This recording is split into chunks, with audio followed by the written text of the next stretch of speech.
Alright, let's do this a little bit differently. I keep messing up everything. So, CIP1 had a nice little deal on the internet a few days ago, about a week ago, and it was for 10% off certain products. So the old bug,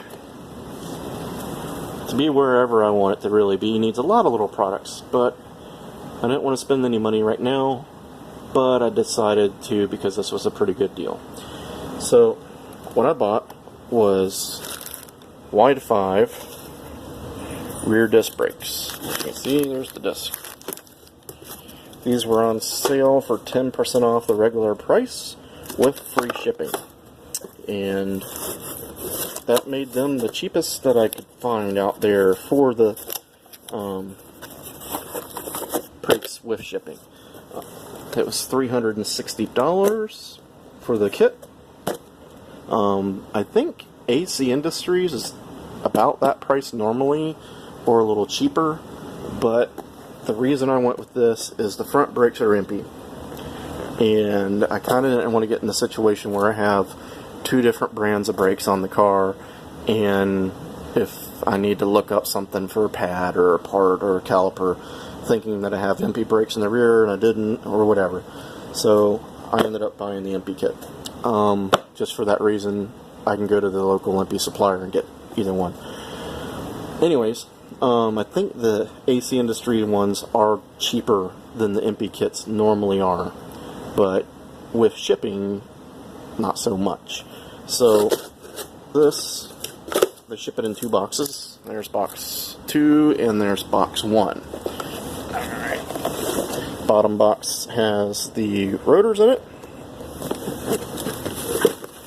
It's just nice. The top box has the calipers. It's not like a full unboxing video, because what's the point, you know? But you can see I got it with the emergency brakes. These are usually cheaper without the emergency brakes. And when I was a younger man, I would say, why would you need an emergency brake? Now, I appreciate emergency brakes, and they help a lot. For you guys that are debating emergency brakes, let's just put it this way. When I take the car to the track and I want to preload the transmission, what do? I pull the emergency brake up, let out the clutch a little bit, and take the slack out of all the side gears and transmission. You know, bring in pinion even. So it will preload the gearbox, keeping the massive shock from hurting the gearbox. So that's a big plus to e-brakes. Number 2, parking on a hill. Yeah, you could put it in gear, but what if the car's still running? You want to sit there and have your foot on the brake all the time? You know, sometimes you get stuck at a red light on a hill. You can just pull the e-brake up. And number 3 is pushing this thing in and out of my garage. The garage has a mild slope downhill for my driveway. It's nice to be able to reach in and just yank the emergency brake and not try and have to throw the door open or slam it in a gear.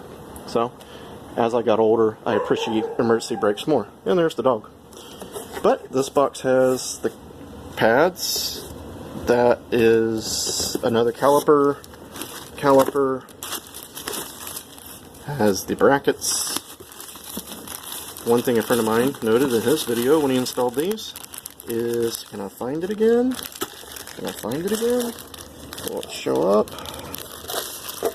Oh, maybe not. Oh, there it is. Let's see if we can get it to show up here. Germany has German seal kits in it, which was an interesting idea. It has, down on the bottom,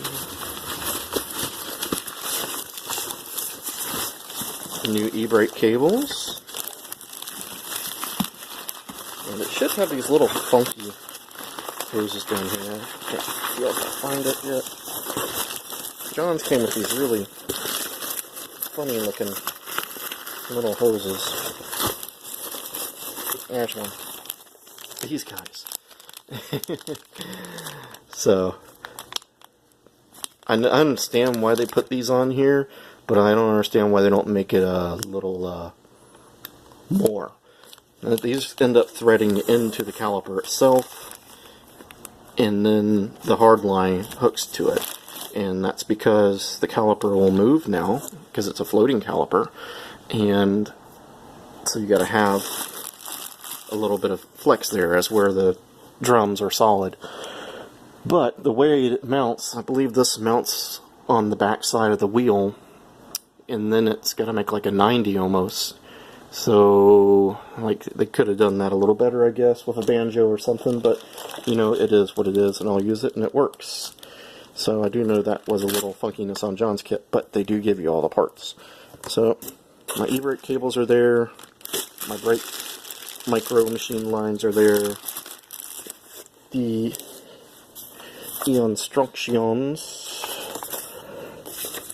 are here, with nice pictures. I gotta give it to them. The last kit I did was fairly straightforward. There wasn't a huge amount of questions. The biggest thing was putting the pads in.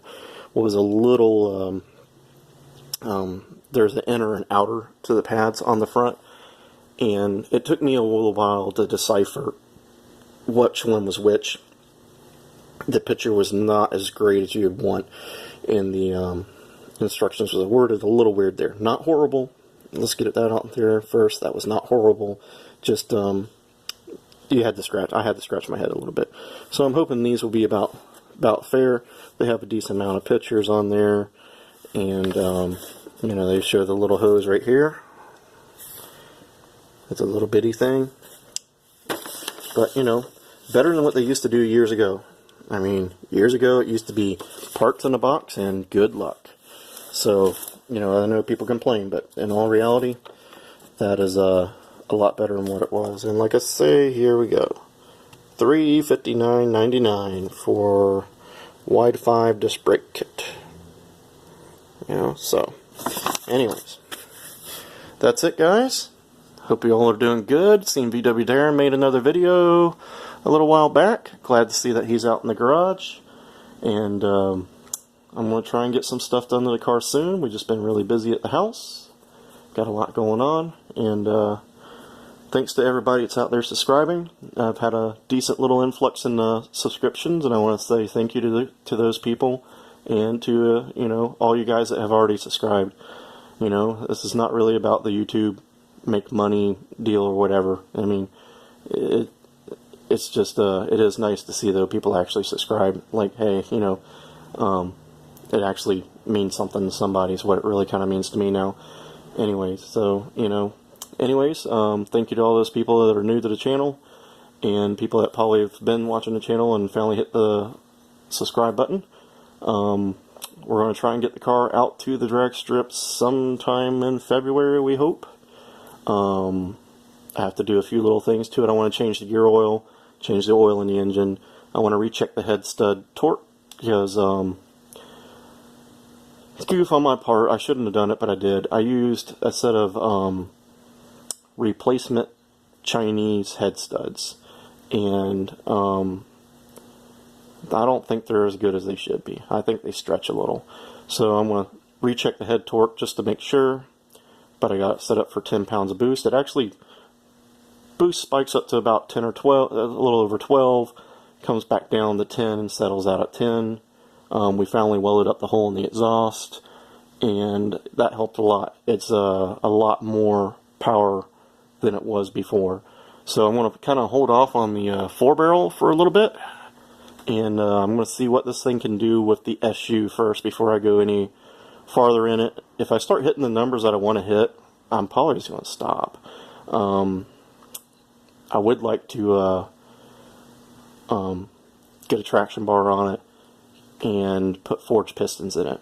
That's probably and lower the compression. That's probably my 3 things right now that I'm really wanting to do to it for a future project. And of course the disc. You know, if we're going to pull the motor out to do anything, we're putting disc brakes on it.